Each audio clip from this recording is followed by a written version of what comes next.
Aliens mocked Earth's inferior tech until we shot through their starship's hull. The tripless formation was what the Beezer people called the command structure of their starships. A navigator, an arms officer, and a captain made up the entire crew. At the moment, this particular trio was laughing at the sight of an odd human ship they had just discovered while exploring a newly charted region of space. "What sort of aberration is that?" Captain Zanru's voice echoed from within the massive metal helmet that encased his head. His tiny body floated freely in the zero gravity of the command bridge, spindly arms and legs no thicker than a child's wrist, drifting lazily in the air. The helmet itself was a grotesque thing, a sphere of burnished chrome larger than his entire torso, connected to his neck by a flexible collar of synthetic tissue and fiber optics. "Zoom in on the feed. I want to see this thing properly." "Attempting to comply, Captain," Navigator Aniru responded, his own form suspended at his station across the circular bridge. Like Zanru, his body was dwarfed by the massive helmet interface, making him look like some bizarre mechanical flower with a stem too thin for its bloom. "The preliminary scans indicated some primitives' first attempt at space travel. The AI's interpretation suggests they call themselves humans, though the translation interface is still processing their crude electromagnetic signatures." He paused, adjusting something invisible to the others. "I'll need a moment to deploy the large optical probe for proper magnification. Their vessel is peculiar." "Should we just shoot it?" Weapons Officer Trivaru interjected, his helmet swiveling to face inward toward the center of their tiny circular bridge. The three of them formed a perfect triangle, each suspended at their station, facing each other like points of a star. "Could be target practice." Zanru felt his expanded consciousness grow even more as the optical feed finally resolved. What he saw defied every principle of starship design the Beezer had developed over their 1,000-year spacefaring history.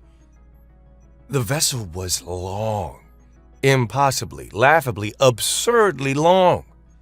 It stretched across his visual field like someone had taken a respectable ship and pulled it like taffy until it became a needle in space. It looked less like a ship and more like someone had welded a series of cargo containers end to end and decided to call it space-worthy. "If we shoot it," Zanru mused, his tiny hands gesturing expressively despite no one being able to see them inside his helmet, "we'd be doing these primitives a favor. Look at that thing. One sharp turn and the structural stress would snap it. Too long to maneuver without breaking the whole structure. Too thin to carry any meaningful weapons array." He chuckled. "What were they thinking? Let's make our ship as impractical as possible." "Maybe they don't understand basic physics," Aniru suggested. "Look at those thruster placements. They're distributed along the entire length. The amount of coordination required just to move in a straight line without inducing catastrophic oscillation. It's like they built a space-going noodle," Trivaru added with undisguised mirth.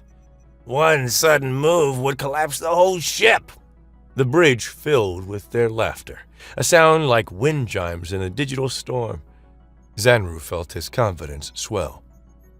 "Think of the commendation," Captain Zanru said, his excitement making his tiny legs kick involuntarily in the zero gravity.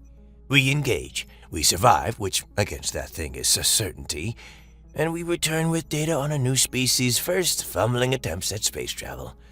The Academy would use this in their courses for centuries. How not to build a starship, example 1.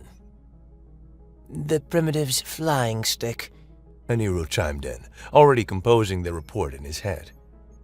"The space noodle incident," Trivaru countered, warming to the theme. They laughed again, harder this time. The human ship hung in space before them, silent and still. "Trivaru, prepare a single missile. Class 2 should be more than sufficient. We don't want to vaporize them completely. Let them limp home in case they have any escape pods. Missile armed and ready, Trevorrow reported moments later, his tiny fingers having completed their motion across his controls.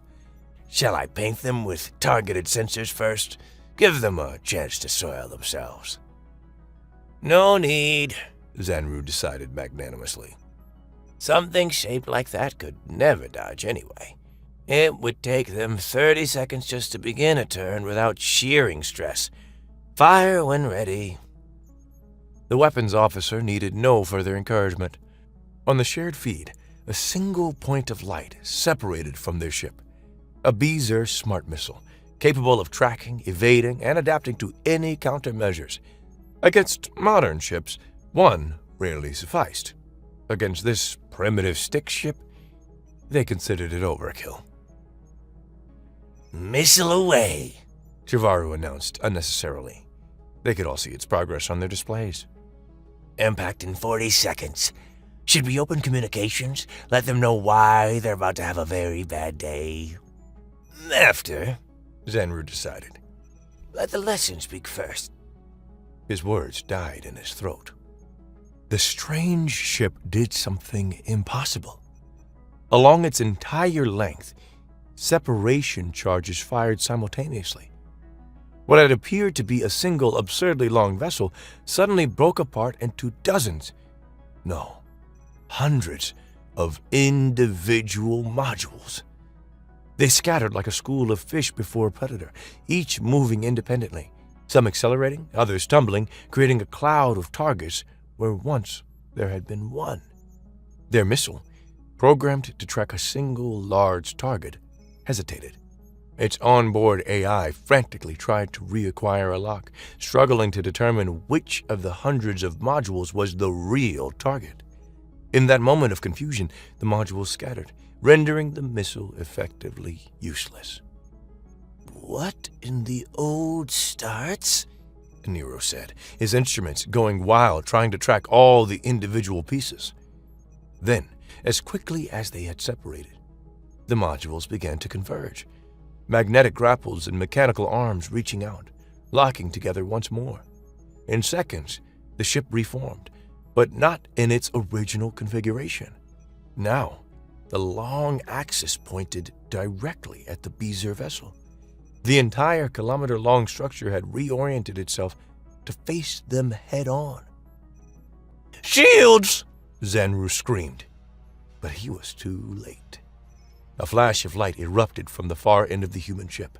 The entire structure recoiled backward from the force of whatever it had just fired, the recoil rippling along its length like a wave. The modular nature suddenly made terrible sense. Each section could move independently to absorb and distribute the massive recoil forces. Then their shields simply ceased. One moment, the energy barriers that protected them from the hostile void were there. The next, they were gone, overwhelmed by a kinetic projectile moving at a significant fraction of the speed of light. The round didn't explode. It simply punched through their shields like they were made of tissue paper and kept going, erasing a portion of the hull. The bridge shook violently. Zanru felt himself torn from his station, his tiny body flung across the bridge like a rag doll. His massive helmet, suddenly a liability in the chaos, crashed into a bulkhead with a resonant clang. Aniru and Trevorrow suffered similar fates, their own helmets ringing like bells as they collided with various surfaces. When the shaking stopped, the three Beezer officers floated in disarray. The human ship had reformed again. That terrible long axis once more pointed at them. He could see the magnetic coils along its length still glowing from the discharge. "Communications!" Zanru shouted, his tiny arms flailing as he tried to reach his console. "Get me communications now!" Aniru, closer to his station, managed to activate the universal translator. The AI connected, establishing a basic communication protocol with the alien vessel. Zanru didn't wait for pleasantries. "We surrender!" he transmitted. This vessel surrenders unconditionally, please! We apologize for our aggression. We didn't understand. A screen materialized in the center of their bridge, showing the interior of the human vessel. Zanru expected to see aliens as strange as their ship, massive beings to match the massive weapon they commanded. Instead, he saw a figure that, while alien, was remarkably ordinary. The human captain sat in what looked like a comfortable chair, not suspended in zero gravity, but held in place by some form of artificial gravity they couldn't even dream of achieving. He was perhaps twice the height of a beezer, with a thick, muscular build and what appeared to be fur, only on the top of his head. "This is Captain Logan Thorne of the Earth Coalition vessel Little One," the human said. "Your surrender is accepted. You fired one missile, we fired one warning shot. I'd say we're even, wouldn't you?" Yes, Zanru agreed hastily, his massive helmet bobbing as he nodded. More than even. We offer compensation for this misunderstanding. Resources, information, whatever you require. The human studied them for a moment, and Zanru became acutely aware of how they must look. 3 tiny beings floating helplessly in their bridge like balloons with too much helium. "I think," Captain Thorne said, "we should start with you explaining why you thought attacking an unknown vessel was a good idea. Then you can explain who you are, and why you're in Earth's space." As the formal negotiations began, as Trivaru worked frantically to restore their systems, and Aniru calculated just how much of their cargo they'd need to offer as compensation, Zanru found himself staring at the schematic of the human ship his sensors had compiled. The modular design, the distributed thrusters, the entire length serving as a massive gun barrel. They hadn't been looking at a ship with a gun. They had been looking at a gun that could fly. A weapon designed to accelerate projectiles to speeds that made energy shields irrelevant, wrapped in just enough ship to get it where it needed to be. That had been their fatal mistake, assuming that different meant inferior, that unusual meant wrong. "Captain Zanru," Logan Thorne's voice cut through his thoughts. "I asked if you understand our terms." Yes, Zanru replied. We understand completely. And he did. He understood that somewhere in the galaxy, a species had looked at the vastness of space and decided the best way to greet it was with a gun so large that it was hard to comprehend. Most of all, he understood that the next time they encountered something that looked impossible, they should probably try talking first.